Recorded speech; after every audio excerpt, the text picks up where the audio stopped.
Welcome to the Deep Dive. This is the show where you bring the sources, we crack them open, and together we pull out the most important insights and knowledge. It's your personal shortcut to getting truly well-informed. And today, you've handed us a stack of material all about sleep.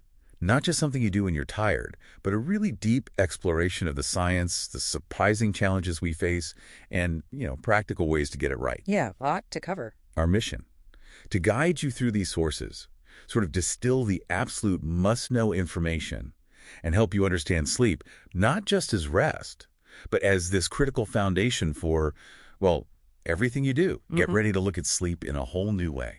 What's key right from the start, I think, is recognizing that sleep is anything but passive. The sources clearly establish it as a dynamic, highly organized, and vital physiological process. That's active, not passive. Exactly. Understanding its fundamental nature is crucial to appreciating why it matters so profoundly for your physical health, your cognitive abilities, and just your overall well-being. Our goal is to help you grasp not just the facts about sleep, but the real-world significance for you. Okay, let's really unpack the science the sources lay out. Sleep isn't just one state. You cycle through these distinct phases and stages. That's right. You move between two main phases, NREM, non-rapid eye movement, and REM, rapid eye movement. A full cycle takes about, 90 to 110 minutes, give or take. 90 to 110 minutes. Yeah, and a typical night includes maybe 4 to 6 of these cycles. And NREM has levels, right? Like getting progressively deeper. Precisely. NREM has 3 stages. You start in N1, which is very light transition sleep. Just a few minutes, really. You're easily woken up here. It's a pretty small part of your night. So N1 is barely scratching the surface, kind of drifting off. Exactly. Then comes N2. This is where you're, truly asleep. Your heart rate and body temperature drop. And while brainwaves slow down, you see these characteristic bursts. They're called sleep spindles and K complexes. Sleep spindles. Okay. Yeah, and these bursts are actually really important for things like memory consolidation and helping the brain make new connections, brain plasticity. N2 is the longest stage, often making up about, say, half your total sleep. Half the night in N2. Wow, it's substantial. It's also commonly when teeth grinding, bruxism can occur. Sleep spindles and K complexes making new connections while we sleep. That feels really significant. What about N3? Is that the deepest, most physically restorative part? N3 is deep sleep, yeah, also called slow wave sleep because of the large, slow delta waves you see on an EEG. This is the stage where your body does a lot of its, let's say, heavy lifting for physical restoration. Okay. Your heart rate, pulse, and breathing are significantly slowed down. It's very hard to wake someone from N3, and if you do, they'll feel that groggy disorientation, sleep inertia. Right, that where am I feeling? What kind of physical restoration is happening in N3? This is where a lot of cellular repair happens. Growth hormone is released, which is crucial for kids, but also important for adults, and your immune system gets fortified. The sources actually link chronic lack of this deep sleep to immunodeficiency. Wow. N3 is also important for insightful thinking, creativity, and certain types of memory consolidation. You tend to get most of your N3 sleep earlier in the night in the first few cycles. Okay, so NREM, especially N3, is key for physical repair and some pretty fundamental brain work. Then there's REM, rapid eye movement. This is the vivid dreaming phase, yeah. Yes, REM is most associated with vivid dreams. What's remarkable is that your brain activity during REM looks very similar to when you're awake. You see those faster beta waves again, and brain metabolism actually goes up, sometimes by as much as 20%. Brain is super active, but the body... But your body is in a state of near-total muscle paralysis, called atonia. Except for your eye muscles and the muscles needed for breathing, pretty much everything else is inactive. It stops you from acting out your dreams. Eutonia. The body's built-in safety mechanism for dreaming. That's incredible. It truly is. REM is vital for emotional regulation and consolidating procedural memory, things like learning new skills or habits. It's strongly linked to learning and creativity, too.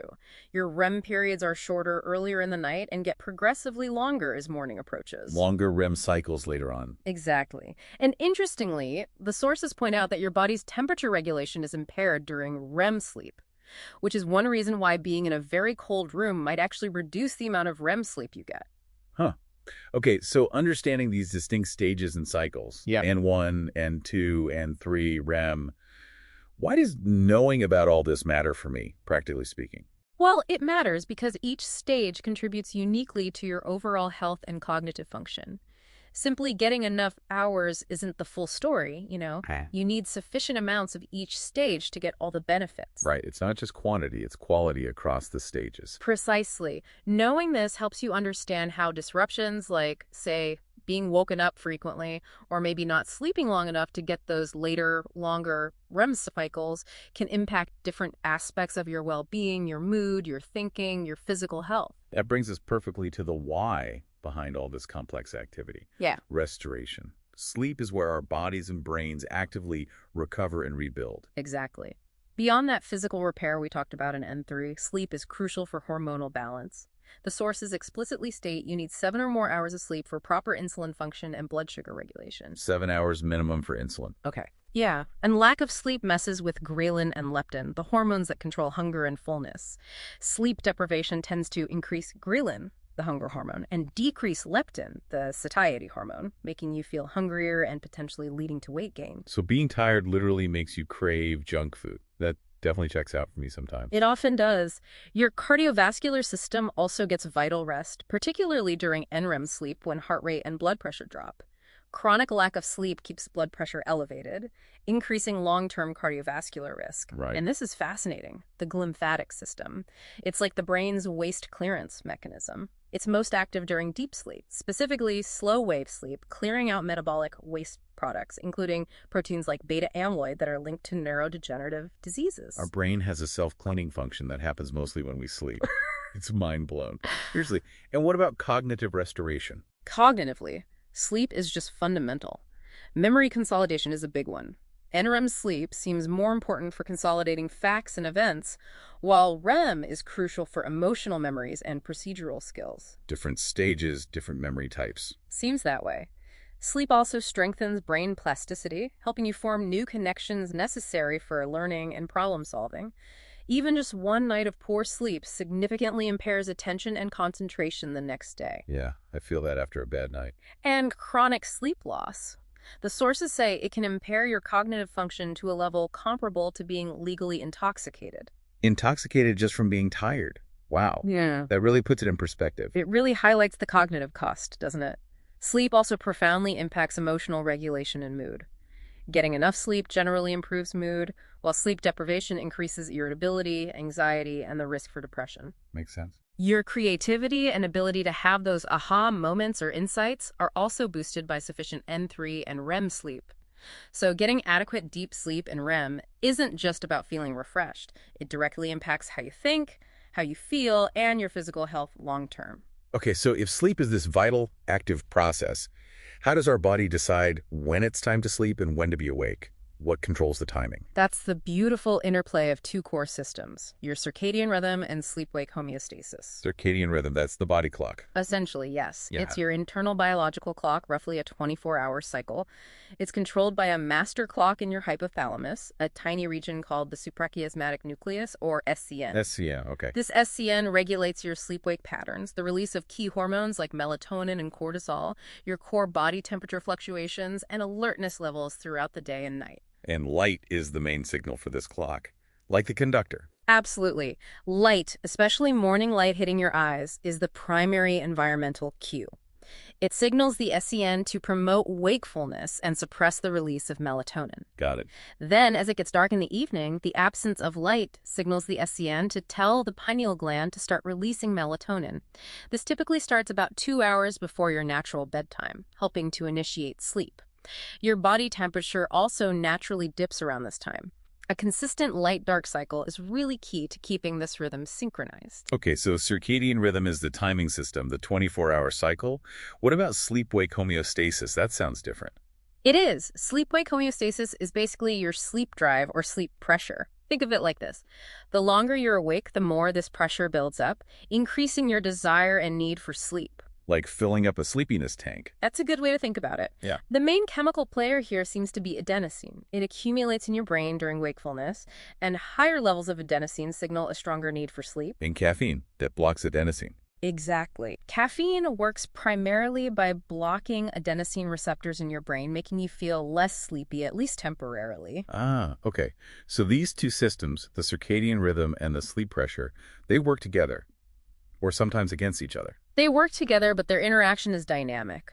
For example, in the late evening, you might have very high sleep pressure because you've been awake all day. Right, you feel tired. But your circadian system is also sending out an alerting signal around that time to help keep you awake through the evening hours.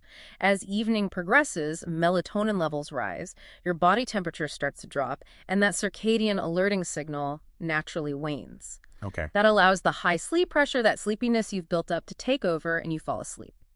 This interaction really highlights why consistent sleep and wake times are so important, and why getting bright light exposure in the morning and minimizing bright light, especially blue light from screens, in the evening are crucial for your sleep. They help keep these two systems working in harmony. Disruptions like taking long or late naps or using screens right before bed can throw off this delicate balance and make it harder to sleep well. And this whole sleep-wake system isn't static, is it? The sources make it clear it changes pretty dramatically throughout our lives. Sleep for a newborn is completely different from sleep for a teenager or an older adult. It really is a journey across the lifespan. Newborns, they need the most sleep, something like 14 to 17 hours total in a 24-hour period, but it's very fragmented, broken into short, frequent bouts. Yeah, new parents know that well. Definitely. Their sleep cycles are also shorter, maybe around 50 minutes, and interestingly, they actually enter sleep through REM sleep, which is sometimes called active sleep in infants. Their circadian rhythm hasn't really developed yet at birth. So they're just little sleep creatures on their own schedule, pretty much. Pretty much. By around 2-3 months, infants' circadian rhythms start developing, driven by light exposure and feeding schedules. Their sleep begins to consolidate into longer stretches, totaling maybe 12 to 16 hours, including naps. Okay. They also shift to entering sleep via NREM around 3 months, like adults do, and the pattern of REM sleep shifting later in the sleep cycle emerges. Some babies start sleeping through the night, or at least for longer stretches around 5-6 months, but naps remain absolutely vital for development. Then toddlers need a bit less, 11-14 hours, including naps. Right, often with fewer naps, maybe just 1 or 2 a day. Huh. Preschoolers need around 10-13 hours, again including naps, though the naps typically become shorter or might stop altogether around this age. And school-age kids, say 6 to 12 years old. They generally need 9 to 12 hours. You start seeing more individual variation here. Okay. And crucially, slow wave sleep, that really deep restorative N3 sleep, peaks in early childhood and then starts a significant decline. It peaks early and then declines. Interesting. Then comes the big shift. Teenagers.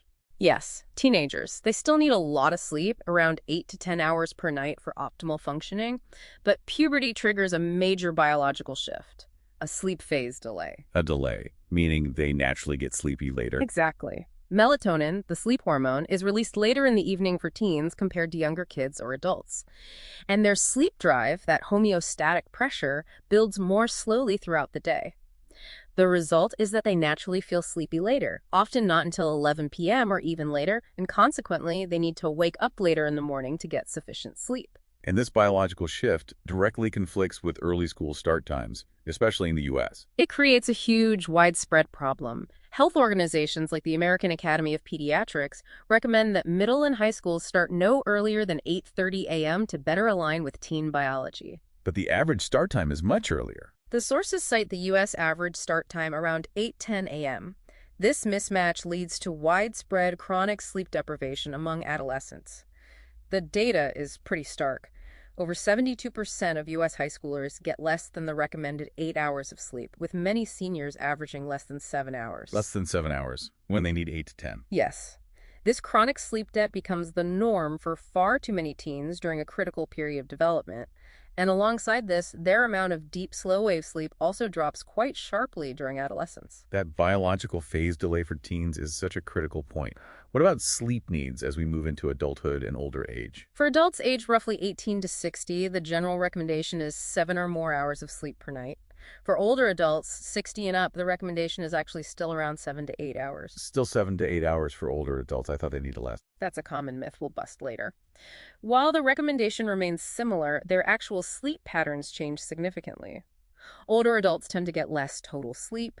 Their sleep becomes much more fragmented, with more frequent and longer awakenings during the night, and they get significantly less deep slow-wave sleep. N3. Less deep sleep. That seems important. It is. They also often experience an earlier shift in their sleep phase, sometimes called advanced sleep phase, meaning they tend to feel sleepy earlier in the evening and wake up earlier in the morning compared to when they were younger. So older adults might spend more time in bed trying to sleep, but get less actual good quality sleep, particularly less of that deep restorative M3. That's a key point the sources highlight. It's not definitively clear if they physiologically need less sleep, but they certainly tend to get less consolidated, high-quality sleep, and the architecture changes. Understanding these age-related shifts helps explain why sleep issues are so common across different life stages, from newborns struggling to consolidate sleep, to teens battling biology and school schedules, to older adults facing fragmented sleep and less deep rest. Given how crucial sleep is and how our biological needs shift and face these challenges, it's maybe not surprising that the sources paint a picture of significant, sleep problems across the American landscape. The data presented is quite striking, yeah. Yeah. The sources point out that about 1 in 3 U.S. adults consistently report getting insufficient sleep. And maybe even more telling, around 40% admit to falling asleep unintentionally during the day at least once a month. 40%. Yeah. Nodding off unintentionally. And it's estimated that somewhere between 50 and 70 million Americans struggle with chronic sleep disorders, things like insomnia or sleep apnea. That's a massive public health issue. Yeah. What are the main culprits driving this in the U.S., according to the sources? Work demands are definitely a major factor. The percentage of workers getting 6 hours or fewer of sleep per night have increased significantly over recent decades, from around 24% in the 80s up to 30% in the 2000s, according to one source. Right. Shift work jobs that operate outside the typical 7 a.m. to 6 p.m. window profoundly disrupts circadian rhythms. This often leads to shift work sleep disorder, characterized by insomnia when trying to sleep and excessive sleepiness during work shifts, along with concentration and mood problems. And just working long hours in general. Absolutely. Long hours often force people to sacrifice sleep simply to fit everything else in. The sources mention that even full-time workers averaged only about 8.5 hours of sleep on weekdays in 2023, which is just barely meeting the lower end of the recommended range for many adults, suggesting little buffer. And we've already hit on the school start time issue for teens, that fundamental clash between their biology and the school bell. It's a persistent and significant problem. As we discussed, the average U.S. high school start time around 8:10 a.m. directly conflicts with the 8:30 a.m. or later recommended start time needed to accommodate teenagers' natural sleep phase delay, leading to most teens being sleep deprived. Yes, the majority of middle and high schoolers, as documented by the sources. This results in widespread chronic sleep deprivation in this age group. So the consequences of all this for individuals and for society must be pretty severe. They are definitely far-reaching. On an individual level, there are increased risks for numerous serious health problems. Why? Heart disease, diabetes, obesity, depression, impaired immune function. And accidents. Yes, a significantly higher likelihood of accidents, particularly drowsy driving. The sources highlight that teenagers are disproportionately involved in fatigue-related crashes. And of course, there are major reductions in cognitive function, learning, memory, and overall performance across all age groups suffering from insufficient sleep. It feels like our cultural norms contribute to this pressure, this 247 expectation, constant connectivity. Absolutely. The sources touch on how our 24/7 culture, the pervasive use of technology, especially late at night, and the societal pressure to maximize productivity often push sleep down the priority list. Time that could be spent sleeping is frequently sacrificed for work, social activities, or entertainment. And the environment itself. Environmental factors also play a role, particularly things like noise and light pollution, especially in urban areas. The sources cited cities like Norfolk, New Orleans, and Detroit as having challenges related to sleep deprivation, potentially linked to these factors. Yeah. And of course, stress and mental health issues are deeply intertwined with sleep problems, often creating a difficult, vicious cycle. This isn't just a personal problem people need to sort out on their own. It has huge economic and societal costs, doesn't it? The impact on the workforce and the community is substantial, yes. Think about reduced productivity, increased errors in the workplace, higher rates of absenteeism, and also presenteeism, where people are physically at work but not functioning effectively due to fatigue. Right, just going through the motions. Exactly. Plus, higher healthcare costs associated with sleep-related health problems, more workplace injuries, even potentially contributing to medical errors and transportation crashes. The sources discuss recommendations for workplaces, like ensuring adequate protected off-duty time, suggesting 10 or more consecutive hours, managing shift lengths carefully, especially for demanding tasks, and considering workload. And the evidence for later school start times. It's compelling.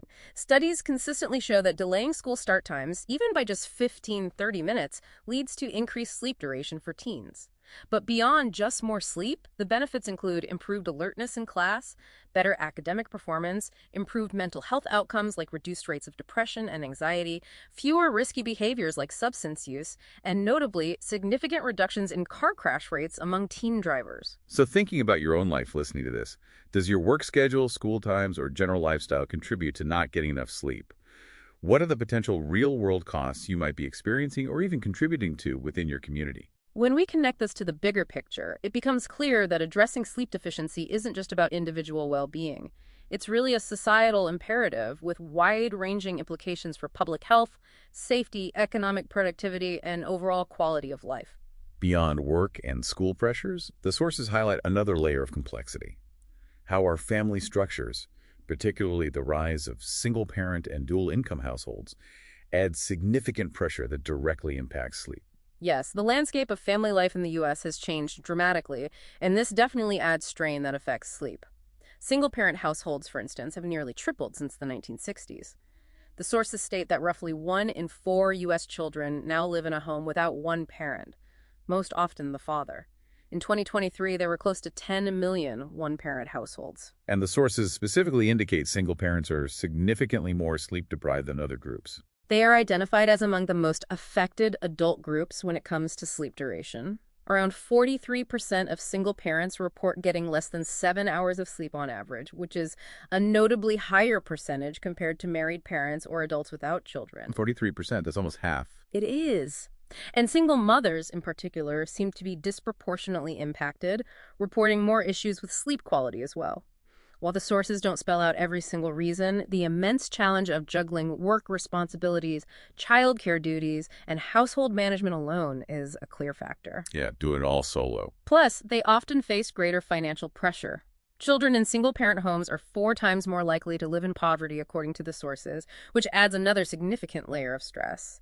The lack of a co-parent for support, both practically and emotionally, undoubtedly contributes to chronic sleep deprivation and its health consequences for these parents. That's a tremendous burden. What about dual-income households? They're now the majority for married couples with kids, right? That's true. The sources indicate that close to half of married couples with children under 18 had both spouses employed in 2024. This structure often provides greater financial stability, but it creates its own set of challenges, particularly around work-life balance. A constant juggle. Exactly.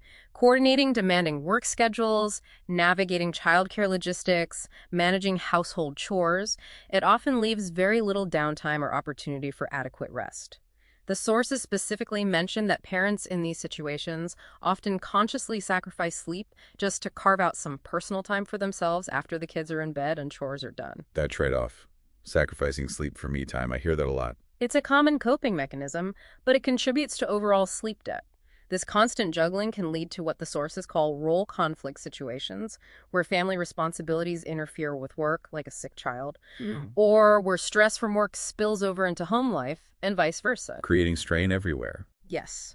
The consequences for parents can include increased stress levels, burnout, physical and mental health problems, and strain on the marital relationship itself, sometimes leading to more arguments and decreased satisfaction. The sources place this within a broader societal context, noting that the U.S. actually leads the world in the rate of children living in single-parent households at around 23%. This really underscores how these major societal shifts in economic realities directly impact something as fundamental and biological as getting enough rest. So, thinking about your family structure, how might it be affecting your sleep or the sleep of those you care about? Prioritizing sleep in this context isn't just a personal health choice. It's vital for the health and functioning of the whole family unit. It really raises an important question, doesn't it? How can communities, employers, and perhaps even policymakers better support families, single-parent, dual-income, all types, to alleviate some of this pressure and make adequate sleep more achievable for parents juggling so many demands? Okay, let's shift gears now and turn our attention to practical steps. The sources offer numerous strategies for actually optimizing your sleep, starting with creating the right physical environment, essentially, building your sleep sanctuary. Yes, your bedroom environment is absolutely foundational for good sleep. Temperature is a really key factor. Your core body temperature naturally needs to drop slightly to help initiate and maintain sleep. Needs to drop. So cooler is better. Generally, yes. The sources suggest an ideal temperature range for adults is somewhere between 60 to 68 degrees Fahrenheit, with around 65 degrees often cited as optimal for many people. 60 to 68. That might feel surprisingly cool for some. Yeah. What about for infants? They can't regulate temperature as well. That's right. Infants need it slightly warmer, typically in the range of 68 to 72 degrees Fahrenheit. And crucially, avoiding overheating is paramount for infants due to the known link with sudden infant death syndrome, SIDs. So no hats or head coverings during sleep. Got it. Warmer for babies, but avoid overheating. What happens if the room is too hot or too cold for adults? Being too hot can cause discomfort, increase restlessness, fragment sleep, and reduce the amount of deep, slow-wave sleep and REM sleep you get. Being too cold can also cause discomfort, potentially raise blood pressure slightly, and might impact REM sleep, as we mentioned earlier. Finding that cool but comfortable sweet spot is key. Tips include ensuring good ventilation, using breathable bedding, and maybe taking a warm bath an hour or two before bed, paradoxically. This helps your body cool down afterwards as blood flow moves to the skin. Interesting trick with the warm bath. Okay, so cool temperature is crucial. What about light? Seems obvious, but how important is darkness? Darkness is absolutely essential. It's the primary signal to your brain to release melatonin, the hormone that promotes sleepiness. Even low levels of ambient light from streetlights outside, electronic devices, even a nightlight can be disruptive. Even dim light? Yes. It can delay your circadian rhythm, push back your sleep onset time, increase the number of awakenings during the night, and reduce the amount of deep sleep you get. The goal should be to make your bedroom as dark as possible. Think blackout curtains, covering LED lights on electronics, maybe even using a sleep mask. And critically, avoiding screens before bed. We touched on this, but the sources really emphasize that digital curfew, right? They do. A digital curfew of at least 30 to 60 minutes, though ideally closer to 2 hours, before your intended bedtime is strongly recommended. The blue light emitted by screens, phones, tablets, computers, TVs is particularly potent at suppressing melatonin production. Right, it tricks your brain into thinking it's still daytime. Exactly. Plus, the content itself is often mentally stimulating or emotionally engaging, which is the opposite of what you want when trying to wind down. While blue light filters or night mode settings might help slightly, the consensus from the sources is that avoiding screens altogether in that pre-sleep window is the most effective strategy. Okay, cool. Dark. What about quiet? Noise seems obvious, but the sources mention using sound in helpful ways too, like masking. Quiet is definitely best for sleep. Unexpected or loud noises are major culprits in fragmenting sleep, shifting you into lighter stages even if you don't fully wake up. So minimize environmental noise as much as possible through good insulation, heavy curtains, or just asking housemates to be considerate. But if you can't eliminate noise, Then masking it can be very effective. This involves using a consistent low-level background sound to help drown out or make sudden noises less jarring. White noise, pink noise, or brown noise like the sound of a fan, a dedicated sound machine, or an app can work well for this. like a constant hum. Yeah, a smooth broadband sound. Earplugs are another simple option. And for some people, listening to calming music, particularly instrumental pieces around 60 to 80 beats per minute, or ambient nature sounds can help facilitate relaxation before sleep. Cool, dark, quiet. The trifecta. What about comfort? The actual bed, mattress, pillows, bedding. Comfort is crucial, not just subjectively, but for maintaining good spinal alignment and relieving pressure points throughout the night. Mattress firmness is a big part of this, and it's quite subjective, but there are general guidelines. Like what? Generally, side sleepers often need a slightly softer to medium firm mattress to cushion their hips and shoulders properly. Back sleepers usually do well with medium firm support to maintain the natural curve of the spine. And stomach sleepers typically need a firmer surface to prevent their spine from arching unnaturally. Oh, The sources mention some research suggesting that medium-firm mattresses might be beneficial for sleep duration and efficiency compared to very soft or very firm ones, at least for individuals with a moderate body mass index, BMI. Heavier individuals, say over 230 pounds, may need a firmer mattress to get adequate support and prevent excessive sinking. and how often should you replace a mattress? The general guideline is every 6 to 10 years, but you should replace it sooner if it's visibly sagging, damaged, or if you consistently wake up with aches and pains, or if your allergies flare up. Right. And pillows seem like another key piece for alignment. Definitely. Pillows are there to support your head and neck, keeping them in a neutral position relative to your spine. The ideal height, or loft, depends heavily on your sleeping position. So different positions need different pillows. Generally, yes. Side sleepers typically need a higher, thicker pillow, maybe in the 5 to 7 inch range, to fill the space between their shoulder and head. Back sleepers usually need a medium loft pillow, perhaps around 5 inches, to support the natural curve of the neck without pushing the head too far forward. Stomach sleepers often need a very thin, soft pillow, or sometimes no pillow at all under their head to avoid straining the neck. Okay. Most people use 1 or 2 pillows. Side sleepers might also find placing a pillow between their knees helpful for aligning their hips and reducing lower back strain. Pillows need replacing more frequently than mattresses, typically every 1 to 2 years, as they lose their supportive structure and can accumulate allergens like dust mites and mold. Good reminder to check those pillows. What about bedding materials, sheets, blankets? Natural breathable fabrics are often recommended as the best choice because they help regulate body temperature and manage moisture overnight. Think cotton, linen, silk, tencel, which is derived from wood pulp, bamboo, or wool. So avoid synthetics. Synthetics like polyester tend to trap heat and moisture, which can lead to discomfort, especially if you tend to sleep hot. For washing, the recommendation is generally to wash sheets weekly, especially if you have allergies or pets. Duvet covers maybe bi-weekly or monthly, and comforters every 2-3 months. Lifespan varies based on quality, and care sheets might last 2 to 5 years or more, duvet covers 5+ day, and comforters can last anywhere from 5 to 20 years. So it sounds like even relatively simple adjustments to your bedroom, tweaking the temperature, blocking light, managing noise, checking your mattress and pillows, could potentially make a significant difference in your sleep quality. Absolutely. Optimizing these environmental factors is one of the most direct and impactful ways you can support your body's natural sleep processes and create a true sanctuary for rest. Okay, so we've got the environment sorted. Beyond the physical setup, the sources really emphasize establishing behavioral boundaries in the bedroom and creating helpful pre-sleep practices or routines. Yes, this is about conditioning your brain. The fundamental principle here is to make your bedroom a space strongly associated only with sleep and intimacy. You want to build a powerful mental link between getting into bed and falling asleep, not between bed and stress, work, or entertainment. So that means avoiding things that wake you up or stress you out in bed, like working from bed. Big no-no. Definitely avoid working in bed. That brings work stress right into your sleep space. Also avoid using screens for stimulating content right before sleep. We've covered the blue light issue, but checking work emails, scrolling through social media, or watching an intense action movie in bed is counterproductive to winding down. That digital curfew is key here. Right. What about eating in bed? I know a lot of people do that, maybe watching TV. The sources generally discourage eating full meals in bed. Firstly, it's a hygiene issue. Crumbs attract pests and can foster bacteria or mold. Secondly, from a physiological perspective, eating heavy, spicy, or fatty meals too close to bedtime, say within 2 to 4 hours, can cause digestive issues like heartburn or indigestion that disrupts sleep. Okay. Also, the timing of meals acts as a cue for your circadian rhythm, so eating late at night, especially in bed, can send confusing signals to your body clock.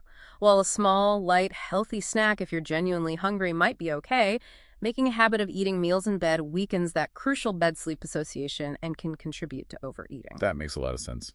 What about smart devices like digital assistants, Alexa, Google Home in the bedroom? Good idea or bad idea? They seem to have potential pros and cons according to the sources. On the plus side, they can be used for helpful things like playing white noise or relaxation sounds, setting alarms or sleep timers, or controlling smart home features hands-free as part of a wind-down routine, dimming lights, adjusting the thermostat. Okay. Convenience factor. What are the downsides? Well, they can themselves be sources of light or unexpected noise disturbances. There are ongoing privacy concerns, as they are technically always listening for wake words. And the sources do mention cautiously the issue of radio frequency, RF radiation, from wireless devices operating at frequencies like 2.45 gigahertz, which is similar to baby monitors. Right, the radiation concern. Yes. While the science on health impacts is debated and evolving, the sources reference general advice, like from the American Academy of Pediatrics, which suggests reducing children's overall exposure to RF radiation from wireless devices. So, exercising prudence regarding the placement of such devices very close to the body during sleep might be warranted. They can also become a source of distraction or over-reliance. So maybe keep it across the room, not right on the nightstand? Seems reasonable. Prudence is generally advised, yes. Now, shifting to positive pre-sleep practices, often grouped under the umbrella term sleep hygiene, a consistent sleep schedule is probably the single most powerful tool you have. Going to bed and waking up around the same time every single day, even on weekends, that sounds tough. It can be, but it's incredibly effective for anchoring your circadian rhythm. Try to limit the variation on weekends to maybe an hour or so difference from your weekday schedule to minimize that social jet lag feeling on Monday morning. Okay, consistency first, then the wind-down routine. Yes, establishing a relaxing wind-down routine in the 30 to 90 minutes before you intend to sleep is crucial. This signals to your body and mind that it's time to prepare for rest. Key elements include dimming the lights significantly, putting away all screens, and engaging in calm, quiet activities. Like what kind of activities? Reading a physical book or magazine, not on a backlit device. Taking that warm bath or shower we mentioned earlier, which helps trigger the body temperature drop needed for sleep. Listening to quiet, calming music or a relaxing podcast, instrumental or nature sounds often work well, or practicing relaxation techniques like deep breathing, mindfulness meditation, or progressive muscle relaxation. Some people find journaling helpful, especially writing down worries to get them out of your head before bed. Okay, calm activities. We know exercise is good for sleep overall, but not right before bed. That's right. Regular exercise promotes good sleep, but finish any vigorous or intense workouts at least 2 to 3 hours before your bedtime, as they can be too stimulating close to sleep. For eating and drinking, avoid large, heavy, spicy, or fatty meals within 2 to 4 hours of bed. Also, limit fluid intake in the hour or two right before bed to minimize nighttime bathroom trips. And getting light exposure during the day. Yes, getting bright light exposure, especially natural sunlight, in the morning helps reinforce your circadian rhythm and promotes alertness during the day and better sleep at night. Harmful practices are basically the inverse of all this good advice. Like caffeine late in the day. Definitely. Avoid caffeine within at least 5-6 hours, maybe even up to 10 hours before bed for sensitive individuals. Nicotine is also a stimulant. Alcohol is tricky. It might make you feel sleepy initially, but it disrupts sleep architecture later in the night, suppressing REM sleep and leading to more awakenings. So avoid alcohol within about 3 hours of bed. In screens, intense late exercise, irregular schedules. All things to avoid close to bedtime. Also, taking long naps, over 30 minutes, or napping too late in the day, after mid-afternoon, can interfere with nighttime sleep pressure. Engaging in stressful or emotionally charged activities or conversations right before bed is also counterproductive. And very importantly, avoid forcing sleep, just lying in bed feeling frustrated and anxious when you can't fall asleep. That's where strategies like the 20-minute rule come in. Right. I've heard of the 10-3-2-1-0 rule as a simple summary. Sources mention that. They do. It's a handy mnemonic that encapsulates several key points. 10 hours before bed, no more caffeine. 3 hours before bed, no more large meals or alcohol. 2 hours before bed, stop working. 1 hour before bed, no more screens. An age-o snooze button hits in the morning. Get up when your alarm goes off to maintain that consistent wake time. 10, 3, 2, 1, 0. Oh. So the challenge for you listening is how can you incorporate some of these strategies consistently? Build a pre-sleep routine that actually works for your life and helps you unwind effectively. It often requires some experimentation and definitely consistency over time to see the benefits. It's about creating habits that signal sleep time to your brain. Now, sleep isn't always a solo activity, is it? The sources also cover the complexities of navigating sleep in shared spaces, whether that's with children, pets, or even romantic partners. That's right. Sharing a sleep space brings in a whole different set of dynamics and considerations. Co-sleeping, which usually refers to sharing a sleep surface, is approached very differently across cultures, but the sources emphasize particular considerations, especially regarding infant safety in the context of bed sharing. And the sources are very clear about significant safety risks for infants sharing a bed with adults. Extremely clear. The American Academy of Pediatrics, AAP, strongly advises against routine bed sharing with infants under 1 year of age. This is due to a significantly increased risk of SIDs, sudden infant death syndrome, as well as risks of accidental suffocation, strangulation, like getting caught in bedding, and entrapment, getting trapped between the mattress and a wall or headboard. And the risks are even higher in certain situations. Yes, the risks are further elevated if the parent smokes, even not in bed, has consumed alcohol or drugs that impair alertness, if the infant was born prematurely or with low birth weight, or if the sleep surface is soft, like a couch, armchair, or waterbed, or has soft bedding like pillows or heavy blankets near the infant. There's also the risk of an adult unintentionally rolling onto the infant. That safety warning for infants is absolutely critical. What about co-sleeping or bed sharing with toddlers over 1 year old? With toddlers who are more mobile and less vulnerable to SADs, bed sharing is considered physically safer. However, some experts still discourage it as a regular practice, primarily because it might delay the development of independent sleep skills in the child, making the eventual transition to their own bed more challenging. But there are perceived benefits too. Yes, parents who co-sleep often cite benefits like easier nighttime breastfeeding, increased feelings of bonding and comfort for both parent and child, and sometimes quicker settling of the child back to sleep after waking, though this might create a sleep crutch. Conversely, potential downsides often include poorer parental sleep quality, with more awakenings and less restorative sleep, especially for the mother. Right.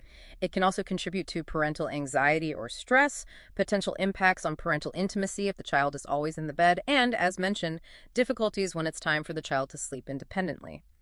The sources do note that some research suggests children who co-sleep might actually develop greater self-reliance later in childhood, despite the delayed sleep independence.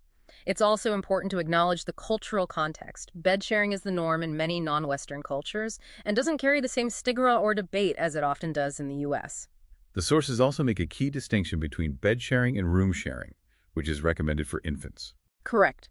Room sharing means the infant sleeps in the parent's bedroom, but on a separate, safe sleep surface like a crib, bassinet, or play yard that meets current safety standards placed close to the parent's bed.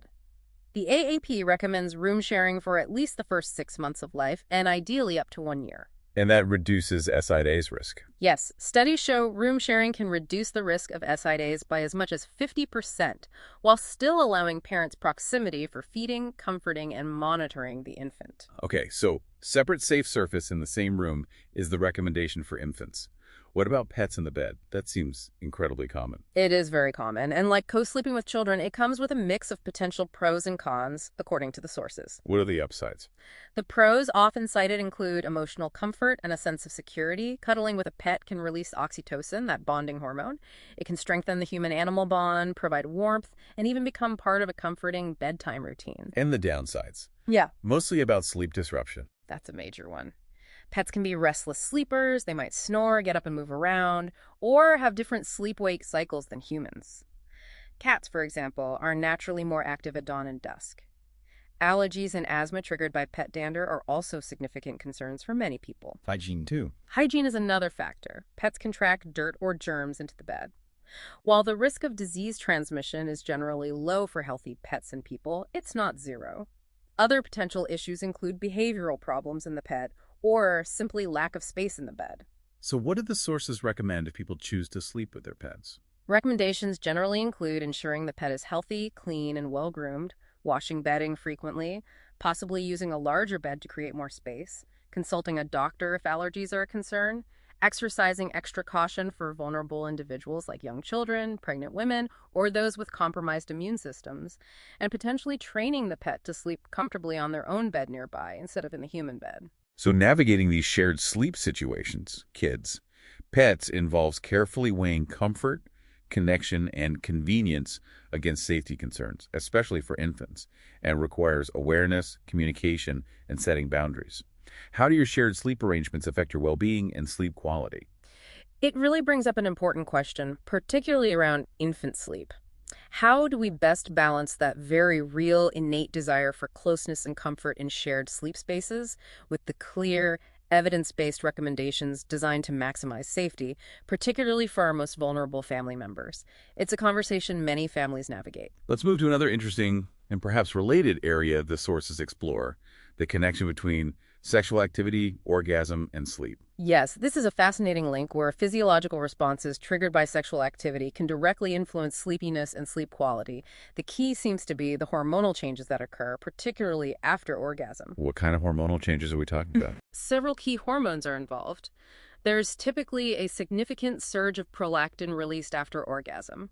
Prolactin is associated with feelings of sleepiness, satisfaction, and reduced sexual arousal the refractory period. Okay, prolactin makes you sleepy. And the sources note that this prolactin surge appears to be substantially higher after partnered intercourse compared to masturbation, which might partly explain why men, in particular, often report feeling significantly sleepier after sex with a partner. Interesting difference there. What else is released? Oxytocin, often called the cuddle hormone or bonding hormone, is also released during sexual activity and especially orgasm. Oxytocin promotes feelings of relaxation, trust, and bonding, and it helps reduce stress by lowering cortisol levels. Less stress, more relaxation. Sounds good for sleep. Definitely. Then you also have endorphins, the body's natural opioids, which can reduce pain sensitivity and improve mood, contributing to relaxation. Serotonin, involved in mood regulation and relaxation, may also play a role. And vasopressin, another hormone linked to bonding and stress reduction, might be involved too. It's really a cocktail of calming, sleep-promoting hormones. So this hormonal cocktail leads to better sleep. Now, the combined effect appears to be reduced sleep latency, meaning you tend to fall asleep faster after orgasm, and often subjectively improved sleep quality. People report feeling more relaxed and sleeping more deeply. And the sources suggested this effect might be stronger with a partner compared to solo activity. Some studies reviewed by the sources point in that direction, suggesting a potentially stronger link between partnered sex involving orgasm and benefits like reduced sleep latency and better perceived sleep quality. As mentioned, the difference in prolactin release could be a factor. However, other research finds that masturbation leading to orgasm is also perceived by many as beneficial for falling asleep. So both might help, perhaps through slightly different balances of these hormonal effects. What about gender differences? Do men and women experience this differently? The basic hormonal releases, prolactin, oxytocin, etc., occur in both men and women after orgasm. However, the subjective experience might differ. The concept of the orgasm gap, women reporting orgasm less consistently than men during partnered sex, could influence perceptions. If both partners orgasm, the sleepiness effect might be more comparable. Some research suggests women might experience more prolonged release of oxytocin, potentially contributing to sustained feelings of closeness and relaxation. Now, what about that idea some people have? Trying to keep your eyes closed from just before orgasm all the way until you fall asleep. Do the sources mention anything specific about that technique? The sources provided don't contain specific scientific studies directly testing the impact of keeping eyes closed continuously from pre-orgasm through to sleep onset. However, we can extrapolate based on the broader sleep science principles they discuss. That's so. Well, we know darkness is crucial for melatonin release, which signals sleep time to the brain. We also know that minimizing sensory input and stimulation helps facilitate the transition into sleep. Post-orgasm, your body is in this hormonally primed state, high prolactin, high oxytocin, low cortisol, conducive to relaxation and sleepiness. Right, the natural sleep aid kicks in. Exactly. So intentionally keeping your eyes closed during this period would align perfectly with those principles. It minimizes light exposure, reduces visual stimulation, and helps maintain that state of quiet physical relaxation, potentially making the transition into actual sleep smoother and quicker. So it makes intuitive sense based on sleep science, even if there isn't a specific study on that exact timing. Precisely. It leverages both the hormonal state and the environmental cues, darkness, that promote sleep. It's essentially capitalizing on a natural biological process. A natural, hormone-driven way to potentially promote sleep onset. Seems logical. It does. It's worth noting, though, as a counterpoint, that the sources do briefly mention postcoital dysphoria, PCD.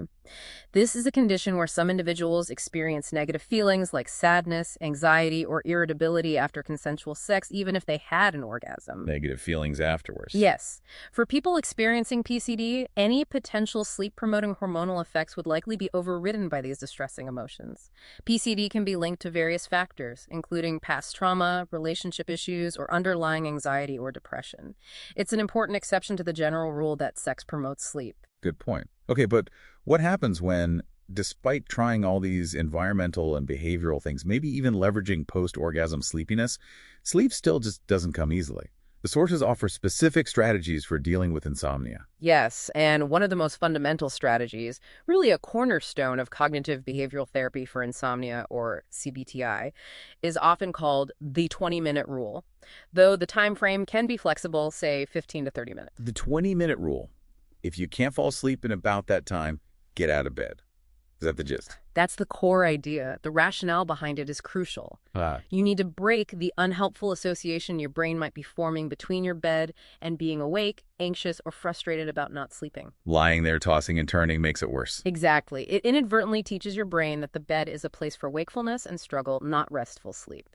So the rule is, if you get into bed and you're pretty sure you haven't fallen asleep within about 15 to 30 minutes, or if you wake up during the night and find yourself awake for that long, you should get out of bed. And where do you go? What do you do then? Go to another room or at least get off the bed and sit in a chair in the bedroom. Keep the lights extremely dim, just enough to see safely, no bright lights. Engage in a quiet, relaxing, and ideally somewhat boring activity. Boring. Like what? Reading a physical book or magazine, again, nothing stimulating or on a screen. Right. Listening to very quiet, calming music or a dull podcast, maybe some gentle stretching or relaxation exercises like deep breathing. The key is to do this activity sitting up, not lying down comfortably on a couch because you don't want to fall asleep there. Okay, sit up, dim light, boring activity. Then when do you go back to bed? Only return to bed when you feel genuinely sleepy again, that feeling of needing to close your eyes, heavy eyelids, not just tired, or when you think enough time has passed. And if you get back in bed and still don't fall asleep after another 15-30 minutes, you repeat the process. Get up again. Repeat as needed. That sounds like it could take discipline. It does, especially initially, but it's a core component of stimulus control therapy, which is highly effective for breaking that negative bed wakefulness association. What are some other key strategies within CBT-I that the sources mention? Stimulus control therapy also includes other rules, like using the bed only for sleep and sex, no reading, watching TV, working, etc. in bed. Maintaining a very consistent wake-up time every single morning, regardless of how much you slept the night before, is also crucial for regulating your circadian rhythm. And limiting daytime naps, especially long or late ones. Okay, stimulus control. What else? Sleep restriction therapy is another powerful technique, usually done under the guidance of a therapist. It involves initially limiting your time in bed to match the amount of time you estimate you're actually sleeping. This might mean spending less time in bed than you'd like at first, which builds sleep drive. As your sleep becomes more consolidated and efficient, less time awake in bed, the time allowed in bed is gradually increased. Sounds intense, but effective. It can be very effective. Other components of CBT-I include relaxation training, teaching techniques like progressive muscle relaxation, deep breathing, guided imagery, or meditation to reduce physical and mental tension, cognitive therapy, identifying and challenging negative or unrealistic thoughts and beliefs about sleep that fuel anxiety and insomnia, and sleep hygiene education, providing information on the environmental and behavioral factors we discussed earlier. This is important, but usually considered supportive or adjunctive to the core behavioral strategies like stimulus control and sleep restriction. When should someone listening consider moving beyond self-help and actually seeing a doctor or a sleep specialist about their sleep problems? If you're experiencing persistent insomnia, typically defined as having trouble falling asleep, staying asleep, or waking up too early, happening at least 3 nights a week and lasting for 3 months or longer, and it's causing significant daytime distress or impairment, it's definitely time to consult a healthcare professional. Okay, persistent and impairing. Yes. Or if you find yourself frequently taking more than 30 minutes to fall asleep, waking up often during the night, relying heavily on daytime naps to function, or experiencing excessive daytime sleepiness even when you think you're spending enough time in bed, like 7 to 9 hours, these are all reasons to seek help. A doctor or sleep specialist can help rule out or diagnose underlying medical conditions or other sleep disorders, like sleep apnea or restless leg syndrome, that might be contributing to the insomnia. So these CBT-I techniques, like the 20-minute rule, are practical, evidence-based steps you can try if sleep is elusive. But knowing when to seek professional help is also really key for chronic issues. Absolutely. And what's important to emphasize, based on the sources, is that CBT-I is generally considered the first-line treatment for chronic insomnia, often proving more effective in the long run and with fewer side effects than relying solely on sleep medications. Medications might have a role, but often short-term or adjunctive to behavioral therapies. Speaking of things that disrupt sleep, especially as people get older, the sources specifically discuss nocturnal awakenings caused by needing to get up to urinate at night. The term for that is nocturia. Yes, nocturia. It's defined as waking up 1 or more times per night specifically to void or urinate. And it's an incredibly common cause of disrupted sleep, with its prevalence increasing significantly with age. How common is it? While about 30% of younger adults, say aged 20 to 40, report getting up at least once per night, with it being slightly more common in younger women, this figure jumps dramatically to over 70% in people over the age of 70. Over 70% of people over 70. Wow. How does it impact sleep and health beyond just being an annoying interruption? The impact generally worsens as the number of nighttime voids increases. It's strongly associated with primary insomnia, difficulty getting back to sleep after waking, overall poor sleep quality, and the expected consequences of that. Daytime fatigue, impaired cognitive function, mood disturbances like depression or irritability. It significantly reduces overall quality of life. And potentially more serious health risks. Yes. Importantly, nocturia is linked to increased health risks, particularly falls and subsequent hip fractures, especially in older adults who are getting out of bed in the dark, possibly feeling groggy or unsteady. The sources also note quite soberingly that nocturia is even considered an independent predictor of mortality, with the risk increasing as the number of nightly voids goes up. And of course, it often disrupts a bed partner's sleep too. A predictor of mortality. That makes it much more serious than just a mere inconvenience. What causes it? Is it just drinking too much before bed? That can contribute, but the causes are often more complex and multifactorial. The sources categorize them broadly. One cause is global polyuria, where you simply produce an excessive amount of urine over the entire 24-hour period. This can be due to conditions like poorly controlled diabetes, type 1 or 2, or simply excessive fluid intake throughout the day. Okay, making too much urine overall. Another major category is nocturnal polyuria, where you produce a normal amount of urine over 24 hours, but an excessive proportion of it, more than 33% depending on age, is produced during the night. Why would that happen? This can happen due to several reasons. One is a blunted nighttime rhythm of antidiuretic hormone, ADH or vasopressin, a hormone that normally tells your kidneys to conserve water and produce less urine overnight. This blunting is more common in older adults. Another cause is fluid redistribution. If you have swelling edema in your legs during the day, when you lie down at night, that fluid can re-enter your bloodstream and be filtered out by the kidneys. The fluid shifts. Exactly. Obstructive sleep apnea, OSA, can also contribute to nocturnal polyuria through complex hormonal effects related to breathing disruptions.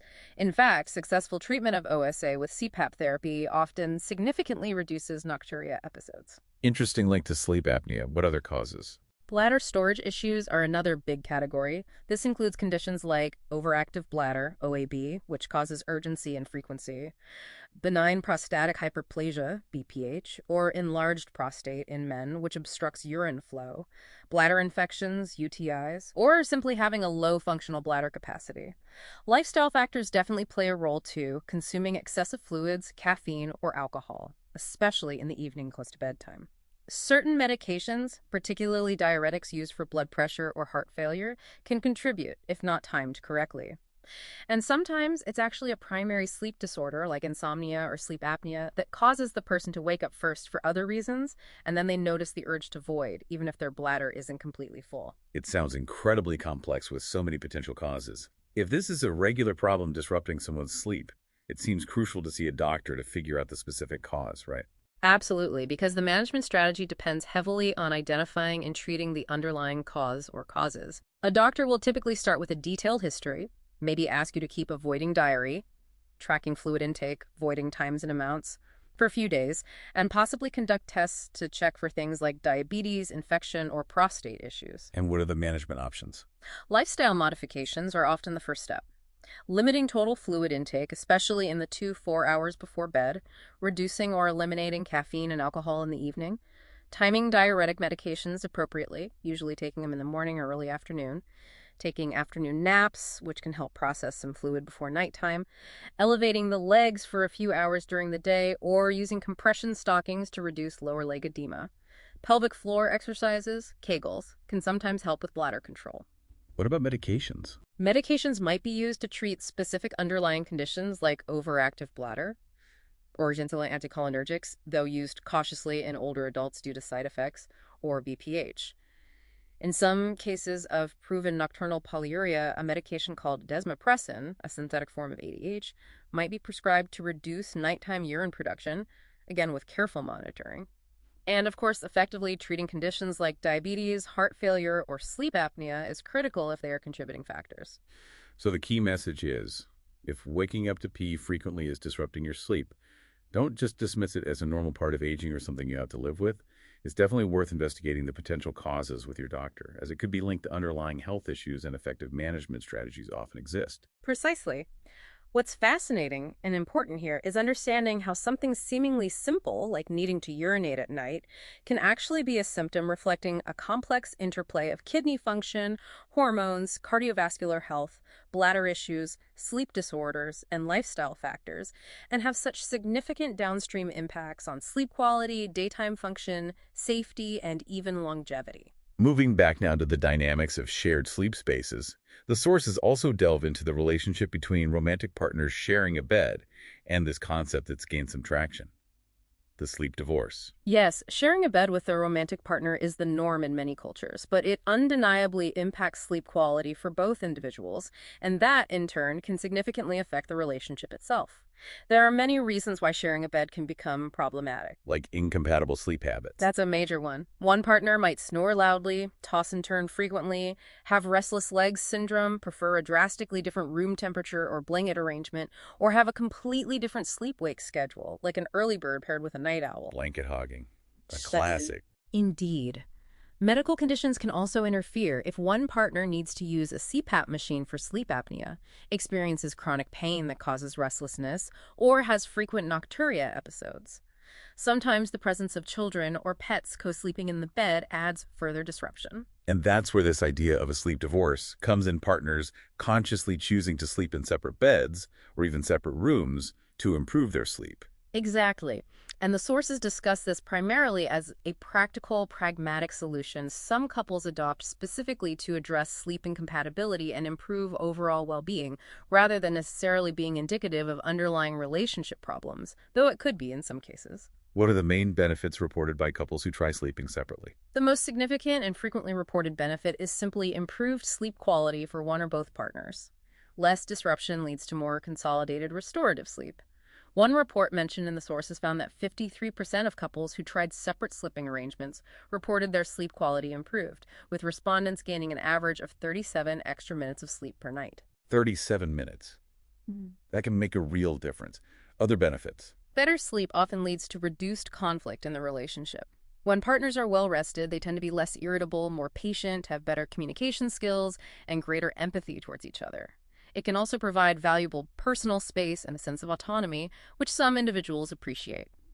Ultimately, improved sleep contributes to better overall physical and mental health for both partners. And the sources even suggested it could potentially enhance intimacy, which seems counterintuitive. It can, paradoxically, for some couples. The reasoning is that when sharing a bed is no longer the default nightly routine, couples might become more intentional about scheduling quality time together, including physical intimacy, cuddles, or shared wind-down rituals before heading to separate sleep spaces. This intentionality can sometimes make those moments feel more special and focused, potentially rekindling connection. Okay, potential upsides. What are the downsides or challenges of sleeping separately? Potential downsides definitely exist, especially if the decision isn't mutual or managed with open communication. There can be concerns about reduced feelings of emotional closeness or decreased opportunities for spontaneous intimacy. Societal stigma or misinterpretation from friends or family can be an issue. Are you guys having problems? Logistical or financial challenges might arise if separate rooms require rearranging the home or if space is limited. Feelings of loneliness or rejection can occur, particularly if one partner initiates the change and the other feels pushed away. So communication is key to making it work. Absolutely crucial. The sources emphasize that for separate sleeping arrangements to be successful and maintain relationship health, it needs to be a mutual, openly discussed decision based on improving sleep and well-being, not a unilateral mandate. Couples need to proactively make intentional efforts to maintain emotional and physical connection outside of the shared nighttime sleep hours, scheduling date nights, having dedicated cuddle time on the couch, sharing a wind-down routine together before separating for sleep, etc. Now, the sources draw a very sharp and important distinction here, related to the reason for separate sleeping. They do, and it's a critical distinction that cannot be stressed enough. The sources clearly differentiate between a mutually agreed-upon decision to sleep separately for practical reasons like incompatible sleep habits or health needs, versus situations where one partner forces the other out of the shared bed as a form of punishment, control, or abuse. Forcing someone out is considered abuse. Unequivocally, yes, according to the sources. They state that intentionally depriving a partner of access to the shared bed or forcing them to sleep in an undesirable location, like a couch or floor, as a punitive measure or control tactic is a form of physical and emotional abuse. It weaponizes sleep and the shared space. Why is it framed so strongly? Because it intentionally uses sleep deprivation, discomfort, and exclusion as tools for power and control within the relationship. This has severe psychological impacts on the victim. It compounds the negative effects of sleep deprivation, which can include increased anxiety, paranoia, or even, in extreme cases, hallucinations, causes significant emotional distress, feelings of rejection, shame, humiliation, anxiety, disrupts their sense of safety and belonging in their own home, and can be deeply traumatic. Okay. The sources identify this type of behavior as a potential hallmark tactic used within broader patterns of domestic violence and coercive control. It fundamentally erodes trust, intimacy, and safety within the relationship, increases conflict, and breaks down healthy communication. It's the complete opposite of a collaborative solution for better sleep. So understanding that difference between a mutual choice for better sleep negotiated respectfully versus one partner wielding control purely. Yes, this is a situation that can cause considerable anxiety for parents if it happens. The sources note that research specifically on the impact of just overhearing these sounds, as distinct from witnessing violence or overt sexual acts, which are different categories of exposure with no negative consequences, is somewhat limited. However, they discuss the key factors that influence a child's reaction and potential impact: the child's age and developmental stage, how they interpret the sounds they hear, and perhaps most importantly, how the parents respond if the child brings it up or seems distressed. How might a child interpret those sounds differently depending on their age? It varies hugely. Very young children, lacking context, might interpret intense or unusual sounds as frightening, perhaps thinking someone is hurt, fighting, or just acting strangely. This could lead to fear, confusion, or simple curiosity. Older children, maybe elementary school age, might have a vague understanding but often feel uncomfortable, embarrassed, or find the sounds gross or weird. Teenagers are more likely to understand what the sounds signify but typically react with feelings of awkwardness, disgust, or embarrassment. What are the potential psychological effects on the child if this happens? Can it be harmful? The potential effects can range from negligible, especially if it's a one-off muffled incident, to genuinely distressing for the child, depending heavily on the circumstances and the child's interpretation. Potential negative effects, often reported anecdotally or inferred from related research, could include anxiety, fear, or confusion, particularly if the child misinterprets the sounds as aggression or distress. Could it be traumatic? In some cases, yes, potentially, especially if the sounds are very loud, perceived as aggressive, even if they aren't, feel like a violation of the child's sense of safety or personal space within the home, or if it's combined with other family stressors or dysfunctional dynamics. Frequent unaddressed exposure, especially if parents react with excessive shame or secrecy, could potentially contribute to a warped understanding of sexuality or feelings of shame in the child later on. However, the sources are careful to distinguish this clearly from exposure to actual intimate partner violence, IPV. Right, overhearing violence is different. Completely different. Overhearing parental violence is recognized as a form of child maltreatment with severe, well-documented negative outcomes for children's mental health: mood disorders, anxiety, PTSD, and development. The sounds themselves signal danger. While a child might initially misinterpret sounds of consensual sex as violence, causing immediate distress, the crucial difference lies in the reality of the situation and the parental response. So the parent's response, if a child mentions hearing something, is incredibly important.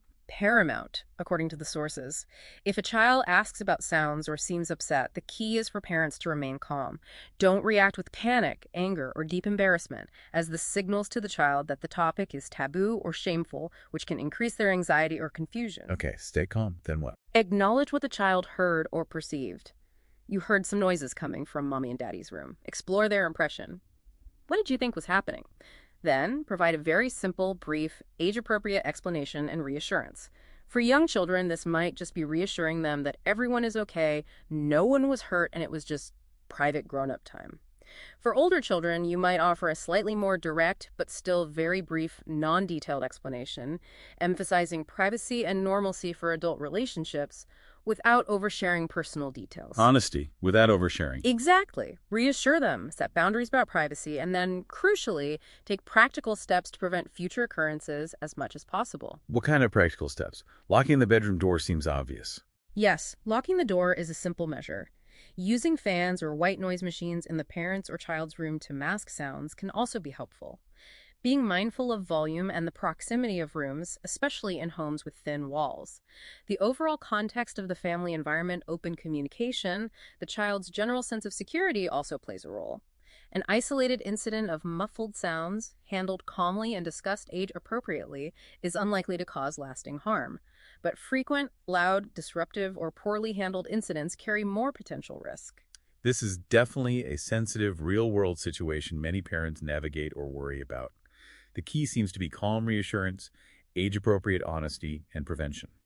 How can you or parents you know handle this situation with care, understanding, and appropriate boundary setting if it arises? It really underscores the importance of creating a family environment where children feel safe enough to bring up confusing or awkward experiences, and parents feel equipped or can learn to feel equipped to respond in a way that provides reassurance and clarity without inducing shame or unnecessary anxiety. Okay, let's shift gears again and maybe have a little fun busting some very common myths about sleep.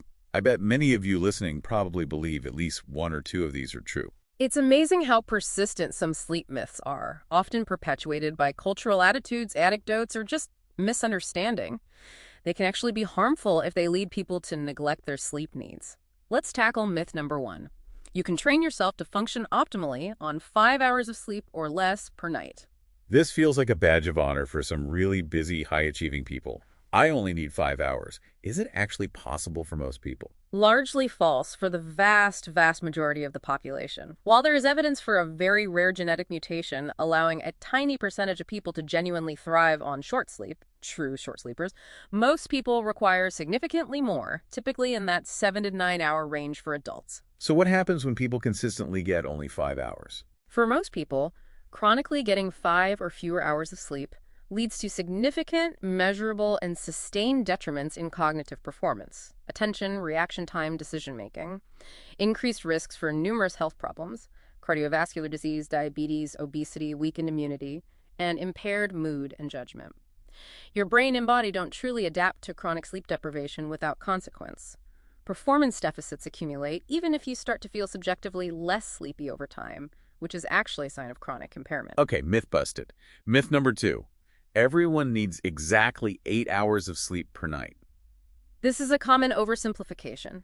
While 8 hours falls nicely within the general guideline of 7 to 9 hours recommended for most adults based on large population studies linking sleep duration to health outcomes, it's not a magic number that applies universally to every single person. So individual needs vary. Yes, individual sleep needs vary based on factors like genetics, age, we know needs change across the lifespan, overall health status, daily activity level, and even potentially cultural factors. The best indicator of whether you are getting enough sleep is not hitting an arbitrary number, but rather feeling rested, alert, and able to function optimally during the day without relying on caffeine or experiencing excessive sleepiness. For some adults, 7 hours might be sufficient. For others, 9 might be necessary. Focus on function, not just the number. Got it. Myth number 3. You can completely make up for lost sleep on the weekend by sleeping in. The weekend catch-up sleep. While sleeping longer on weekends can help reduce some of the immediate feelings of fatigue and pay back a small portion of an acute sleep debt accumulated during the week, the sources suggest it often doesn't fully reverse the negative metabolic, hormonal, and cognitive effects of chronic sleep deprivation. So it helps a bit, but doesn't erase the damage. Exactly. Some studies show that cognitive performance deficits can persist even after a couple of nights of recovery sleep. It can take several consecutive nights of sufficient sleep to fully recover from a significant sleep debt. Furthermore, drastically shifting your sleep schedule on weekends can lead to that social jet lag effect, disrupting your circadian rhythm and making it harder to readjust come Monday morning. Consistency in your sleep schedule, even on weekends, is generally better for overall health and function than cycles of deprivation and binge sleeping. Consistency trumps catch-up. Okay. Myth number 4. If you can fall asleep anytime, anywhere on a plane, in a meeting, watching TV, it means you're a healthy, efficient sleeper. False indeed, and potentially dangerous. While being able to fall asleep relatively easily in an appropriate sleep environment is good, routinely falling asleep very quickly within minutes whenever you sit down, or in situations where you should be alert, like meetings, driving, or conversations, is usually a strong indicator of significant chronic sleep deprivation or an underlying sleep disorder, most commonly obstructive sleep apnea, OSA. So it's a sign of sleep debt, not sleep health. Precisely. It means your sleep pressure is excessively high due to insufficient sleep. Healthy, well-rested individuals generally do not fall asleep involuntarily during daytime activities, so being able to nap anywhere, anytime, is more likely a red flag than a sign of being a super sleeper. Good distinction. Myth number 5. As adults get older, they naturally need less sleep. False. This is a very common misconception. As we discussed earlier, the official recommendations for sleep duration for older adults, typically defined as 60 or 65 plus, remains similar to those for younger adults, generally 7 to 8 hours per night. But they often get less sleep. Yes, that's the key difference. While their recommended need doesn't significantly decrease, their sleep patterns often change. Older adults tend to experience less total sleep time, their sleep becomes more fragmented with more frequent and longer awakenings, and they get significantly less deep, slow-wave sleep, N3. They might spend more time in bed trying to sleep, but the actual amount and quality of consolidated sleep often decrease due to various factors like age-related changes in sleep architecture, higher prevalence of medical conditions, medication side effects, or lifestyle changes. So it's not clear they need less sleep, just that they often get less high-quality sleep. Got it. Myth number 6. The hours of sleep you get before midnight are inherently more restorative or valuable than the hours you get after midnight, the golden hours idea. Falsy. There's no inherent magic to the hours before midnight versus after. The restorative value of sleep is primarily determined by getting sufficient total sleep duration, completing an adequate number of full sleep cycles, NREM plus REM, achieving sufficient amounts of the critical sleep stages, especially deep N3 sleep and REM sleep, and maintaining reasonable consistency in your sleep schedule. But don't you get more deep sleep earlier? Yes, the proportion of deep slow-wave sleep, N3, is typically higher during the first third to half of the night, while the proportion of REM sleep is higher during the latter half of the night. However, the overall restorative benefit comes from getting enough of both stages across the entire consolidated sleep period.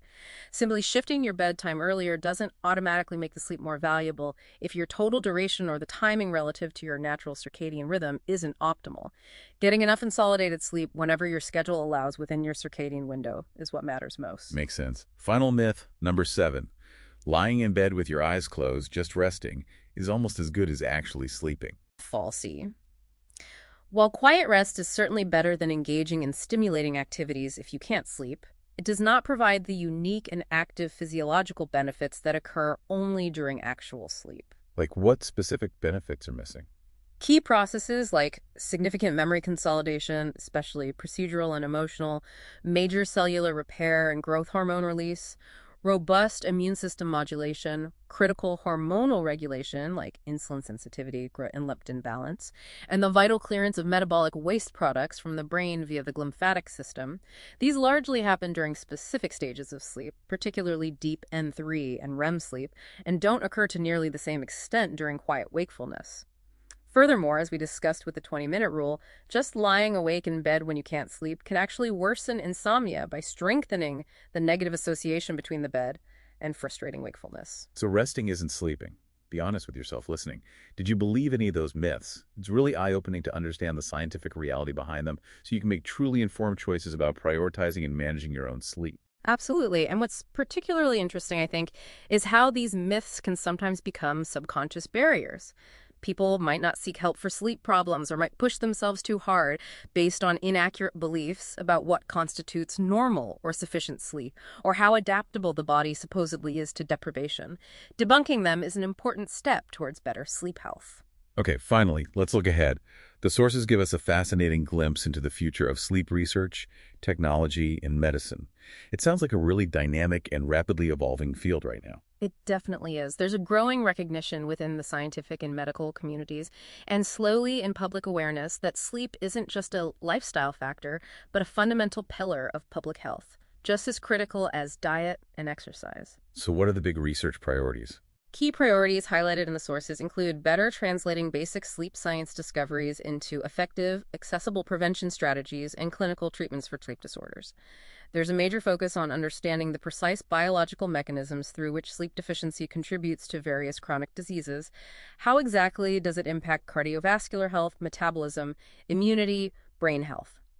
Addressing sleep health disparities across different racial, ethnic, and socioeconomic groups is also a major focus. Making sure everyone benefits. Exactly. And ensuring research includes individuals across the entire lifespan, from infancy to old age. Specific public health goals, like those outlined in initiatives like Healthy People 2030, aim to increase the proportion of the population getting sufficient sleep, reduce drowsy driving fatalities, increase evaluation and treatment for sleep apnea, and promote safe infant sleep practices. There's also ongoing work in neurobiology and genetics, trying to understand the interplay of genes, lifestyle, age, and gender in sleep regulation and disorders, and fostering more interdisciplinary collaboration between sleep researchers and experts in other fields like cardiology, neurology, psychiatry, and public health. And technology seems to be playing a bigger and bigger role in both research and consumer sleep tracking. Absolutely.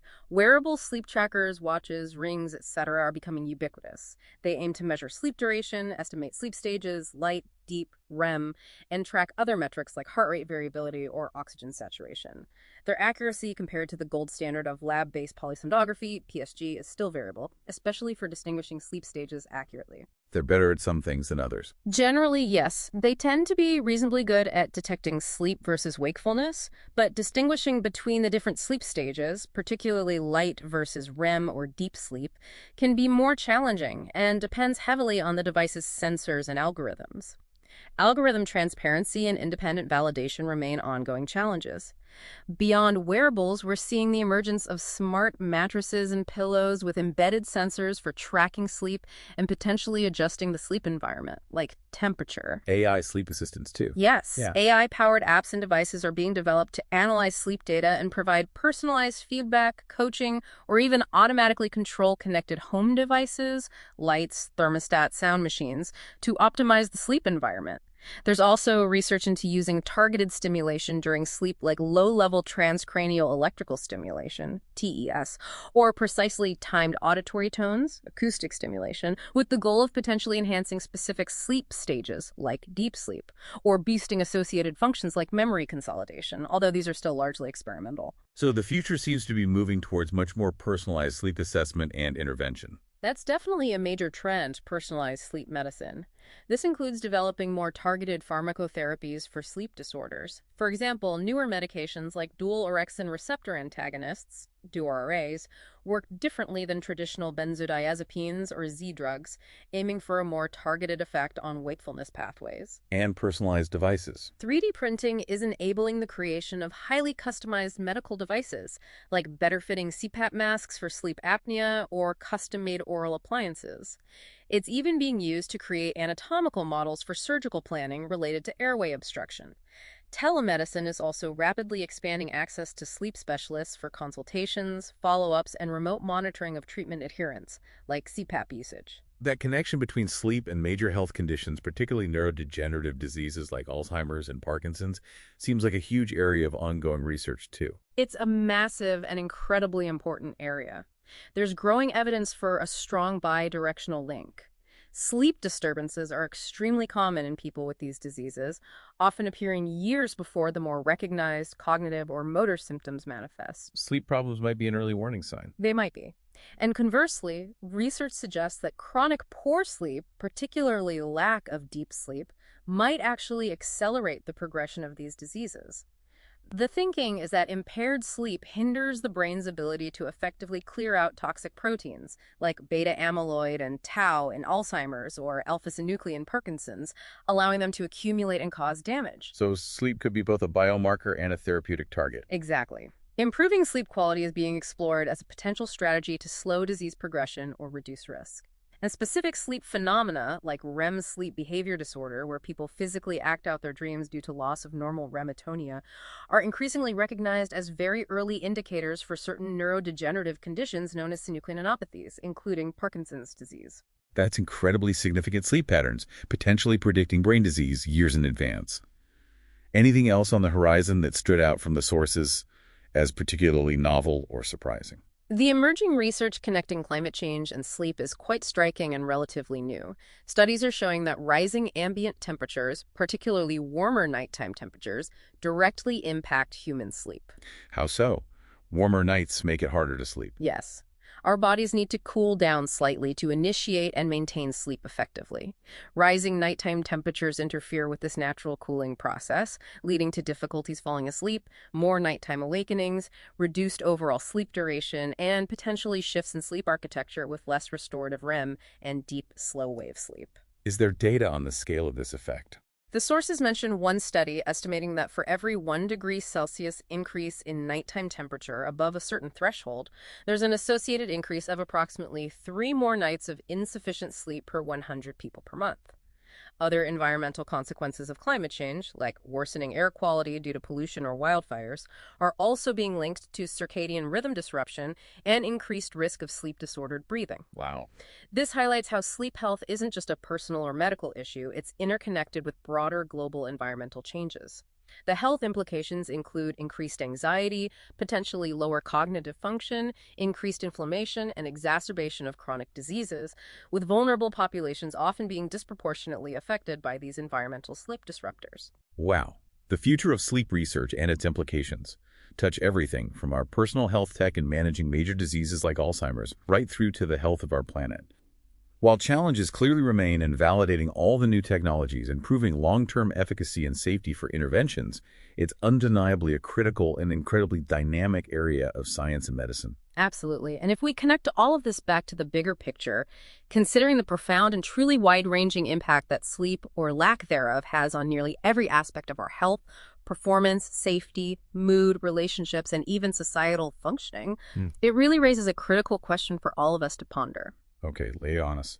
How can we, collectively as a society and individually in our own lives, shift our perspective? How do we elevate sleep from something often seen as a negotiable luxury, a sign of weakness, or just a problem to be solved with a quick fix like a pill, to recognizing and treating it as the fundamental, non-negotiable pillar of health and societal well-being that the science clearly shows it is? That's powerful. We've certainly covered a huge amount of ground in this deep dive today, really digging into the intricate science of sleep stages and cycles, exploring how our sleep needs and patterns change dramatically throughout life, uncovering the specific challenges like work demands and school start times that impact sleep in modern America, and getting into very practical ways to optimize your sleep environment and daily habits. We also navigated the complexities of shared sleep spaces, from infant safety and co-sleeping debates to pets in the bed, to the dynamics between romantic partners, including the concept of sleep divorce and the crucial distinction from abusive control tactics. We touched on the surprising science linking sex and orgasm to sleep-promoting hormones, discussed evidence-based strategies for tackling insomnia like the 20-minute rule and CBT-I, shed light on common disruptors like Nocturia, addressed sensitive family issues like children overhearing parental intimacy, busted some very persistent and widespread myths about sleep, and finally, looked ahead to the exciting and evolving future of sleep research, technology, and personalized medicine, even connecting it to climate change. It's a lot to absorb. It is. But the core takeaway from all these sources seems undeniable. Sleep is not just passive rest. It is a fundamental, active, vital biological process. It's absolutely required for optimal physical health, for sharp cognitive function, for stable emotional well-being, and for basic safety. Prioritizing getting sufficient high-quality sleep is not optional if you truly want to live fully and function at your best. And as you, listening, reflect on all this information we've unpacked today, perhaps consider this final thought building on that question I posed. Given the pervasive nature of sleep deficiency in our society and its profound, scientifically documented impact, not just on individual health and performance, but on the very fabric of society, impacting productivity, healthcare costs, public safety, how we learn, how we interact within our families and communities, what investment are you truly willing to make, both personally in your own habits and perhaps even in advocating for change in your workplace or community, to ensure sleep is finally treated with the fundamental importance it deserves? What value will you place on sleep moving forward? A powerful question to end on. Thank you so much for bringing these incredibly insightful and comprehensive sources and for joining us on this deep dive into the fascinating world of sleep. We sincerely encourage you to take what you've learned today and reflect on how it might shape your own sleep journey, your choices, and your priorities going forward.